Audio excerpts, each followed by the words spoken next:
German सैनिक एक Soviet सैनिक को पकड़ लेते हैं। वे उसके कपड़े उतार देते हैं, उसके हाथ पैर बांध देते हैं और उसे लकड़ी के खंभे पर लटका देते हैं। फिर वे उसे बार बार कोड़े मारते हैं। बाद में जब उसका शव मिला तो उसकी शरीर की हालत बहुत बुरी थी। उसके पैर काट दिए गए थे और उसकी आंखें तथा बायां स्तन भी बेरहमी से काट दिया गया था। जब स्टालिन को ये खबर मिलती है तो वो बहुत गुस्सा हो जाता है। वह आदेश देता है कि जर्मन 332वीं रेजिमेंट का कोई भी सैनिक दिखाई दे तो उसे तुरंत मार दिया जाए, किसी को भी छोड़ना नहीं है। उस बहादुर लड़की का नाम जोया था। वह सोवियत यूनियन की पहली महिला बनी जिसे hero of the Soviet union का सम्मान मिला। जोया सिर्फ 18 साल की थी। वह चाहती थी कि पढ़ाई पूरी करके अपनी माँ की तरह टीचर बने, लेकिन 22 जून 1941 को जर्मनी ने सोवियत यूनियन पर हमला कर दिया। उसी दिन से उसकी जिंदगी बदल गई। मॉस्को की सड़कों पर पोस्टर लगे थे, आप देश की मदद कैसे करेंगे। लोग सेना में जाने लगे, फैक्ट्रियां हथियार और टैंक बनाने लगी। हर कोई देश की मदद कर रहा था। जोया भी पीछे नहीं रहना चाहती थी। वह सिर्फ बैग सिलने का काम नहीं करना चाहती थी, इसीलिए वह सेना में भर्ती होने पहुंच गई। अधिकारी उसे मना करते रहे, लेकिन जोया ने हार नहीं मानी। वह जर्मन भाषा जानती थी और देश के लिए लड़ना चाहती थी। आखिरकार उसे सेना में भर्ती कर लिया गया। ट्रेनिंग के दौरान अधिकारी ने कहा, जिस मिशन पर तुम जा रही हो उसमें बचने की उम्मीद बहुत कम है। अगर दुश्मन ने पकड़ लिया तो मौत से भी बुरा हाल होगा। लेकिन ये सुनकर भी जोया मुस्कुराती रही।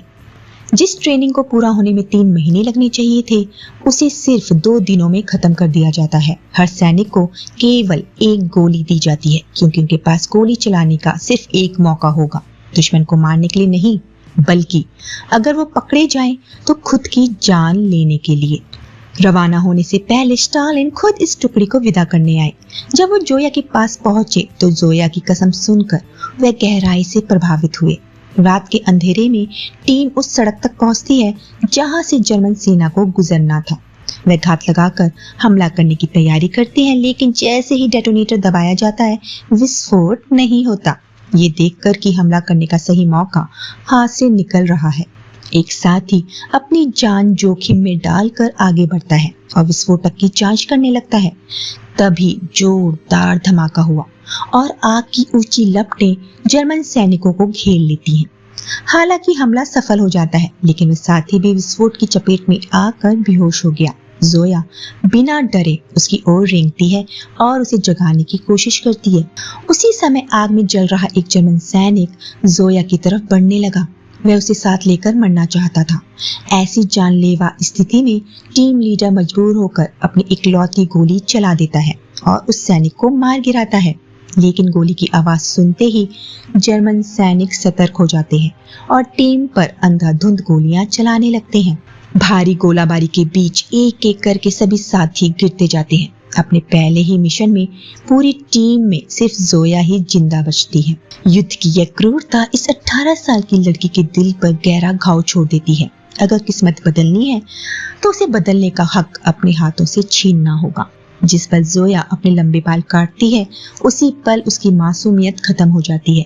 नवंबर 1941 में जर्मन सेना तेजी से मॉस्को की ओर बढ़ रही थी। वह घमंड से कहते हैं कि क्रिसमस तक वह क्रेमलिन में प्रवेश कर लेंगे, लेकिन सोवियत रेड आर्मी के भयंकर विरोध के कारण उनका ये सपना टूटने लगा। जर्मन सैनिकों ने सर्दियों की तैयारी नहीं की थी। उनके पास गर्म कपड़े और ईंधन की कमी थी, इसीलिए वो मॉस्को के बाहर ही रुक गए। ठंड से बचने के लिए उन्होंने गांव वालों के घरों पर कब्जा कर लिया। तभी सोवियत सेना ने आदेश दिया कि दुश्मन को जमा देने वाली ठंड में धकेल दिया जाए। जोया की टीम को आदेश मिला कि रात में गांव में घुसकर उन सभी घरों को जला देना है जिनमें जर्मन सैनिक रह रहे हैं।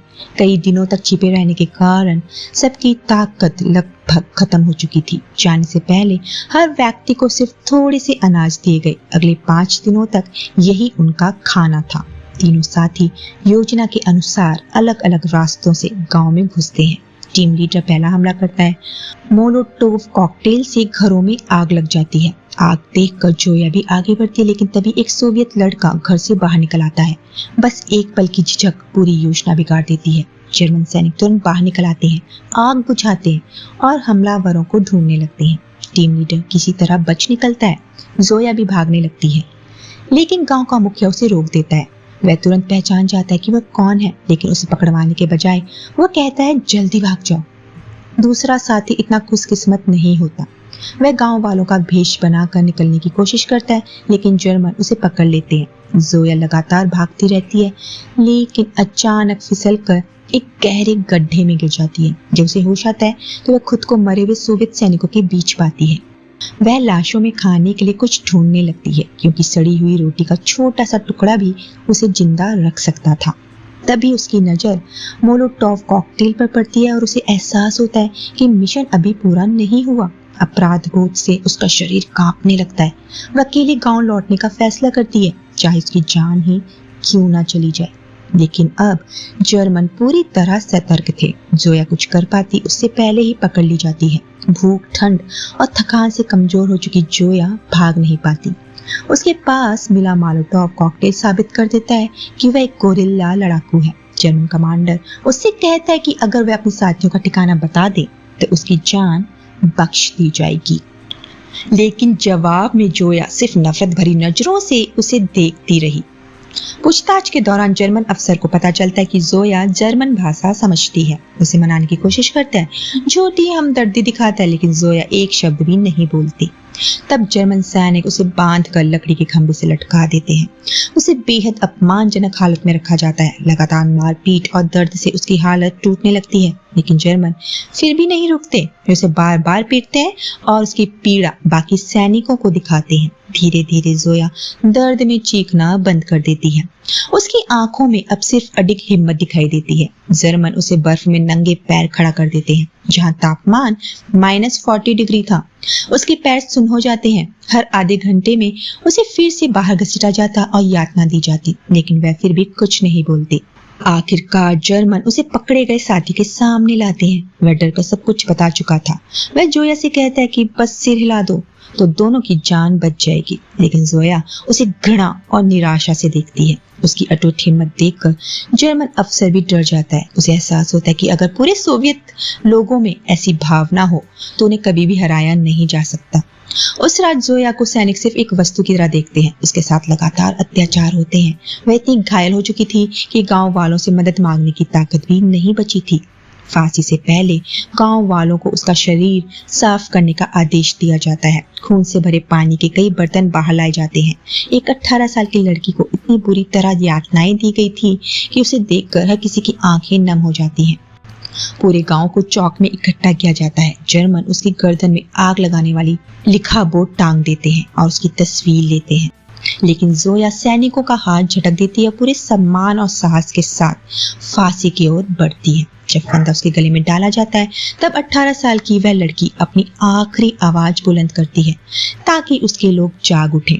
सोवियत वीरांगना जोया बहादुरी से मौत को गले लगा लेती है, लेकिन उसके साथ क्रूरता यहीं खत्म नहीं होती। जर्मन उसका शव पूरे 1 महीने तक फांसी पर लटकाए रखते हैं।